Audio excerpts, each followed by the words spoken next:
एक बार की बात है। प्राचीन भारत के एक राज्य में एक बहुत नेकदिल राजा राज करता था। उस राजा की कोई संतान नहीं थी जिसे वह अपना उत्तराधिकारी बनाता। राजा बूढ़ा होता जा रहा था। वह एक सुयोग्य उत्तराधिकारी चुनना चाहता था ताकि उसका राज्य सुरक्षित रहते हुए समय के साथ और समृद्ध होता रहे। राजा ने पूरे राज्य में मुनादी करवाते हुए उत्तराधिकारी के रूप में योग्य युवाओं को साक्षात्कार के लिए अपने पास आमंत्रित किया।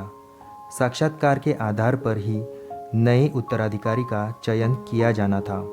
उम्मीदवारों के लिए सिर्फ एक शर्त थी कि उनके दिल में अपने देशवासियों के प्रति अगाध प्रेम होना चाहिए।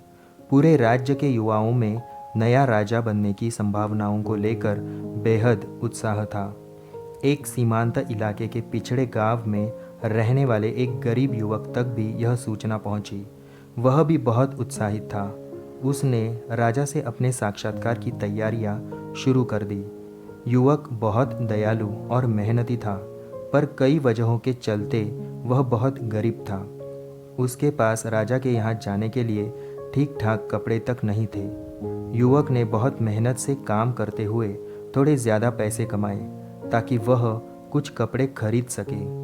कपड़ों के साथ उसने खाने पीने का कुछ ज़रूरी सामान भी खरीदा ताकि वह राजा के महल तक की लंबी यात्रा पूरी कर सके।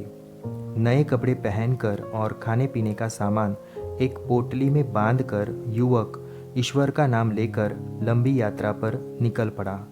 वह कई दिनों तक पैदल चलता रहा और अंततः महल के बहुत करीब पहुंच गया। महल के करीब ही उसे सड़क के किनारे एक बहुत फटेहाल भिखारी दिखा। वह फटे कपड़ों में ठंड में कांप रहा था। युवक को देखकर भिखारी ने अपने हाथ फैलाए और मदद की याचना की।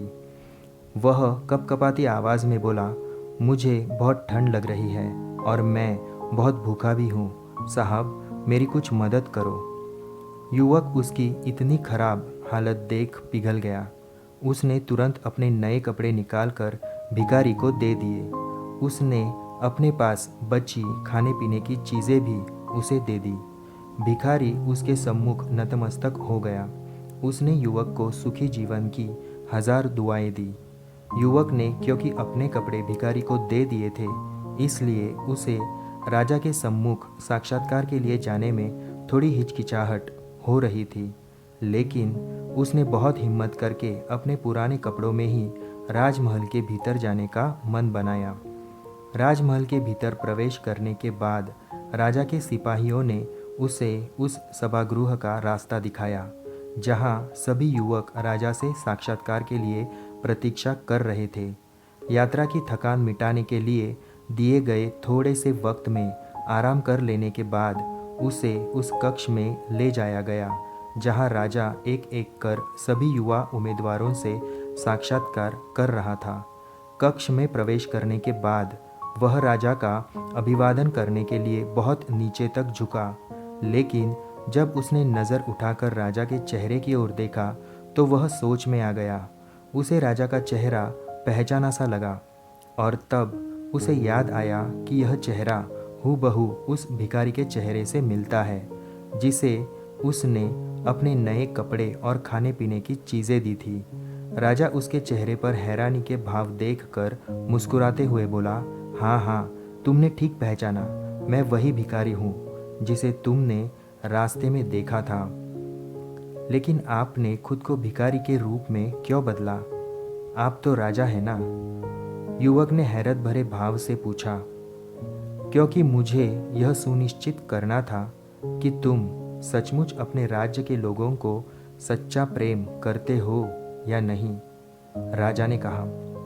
मैं जानता था कि अगर मैं तुम्हारे सम्मुख राजा के रूप में आता तो तुमने मुझे प्रभावित करने के लिए कुछ भी किया होता, लेकिन तब मैं तुम्हारे दिल की सच्चाई नहीं जान पाता कि तुम वस्तुतः कैसे हो।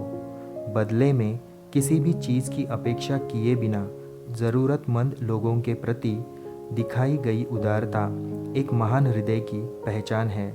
एक भिखारी के प्रति तुम्हारे प्रेम और उदारता को देखकर यह साबित होता है कि तुम वास्तव में सच्चे मन से अपने राज्य के लोगों को चाहते हो और उनके लिए कुछ भी कर सकते हो, इस राज्य को ऐसे ही राजा की ज़रूरत है जो पूरे राज्य के लिए काम करे, न कि सिर्फ राज सिंहासन की चापलूसी करने वालों के लिए।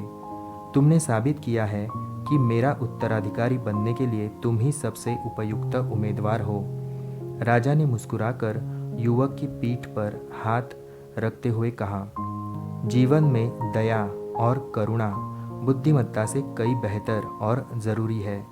इस बात की समझ ही बुद्धिमत्ता की शुरुआत है। अपने साथ ही मनुष्यों के प्रति प्रेम और करुणा से भरा हुआ दिल इस संसार के लिए सबसे बड़ा उपहार है। धन्यवाद।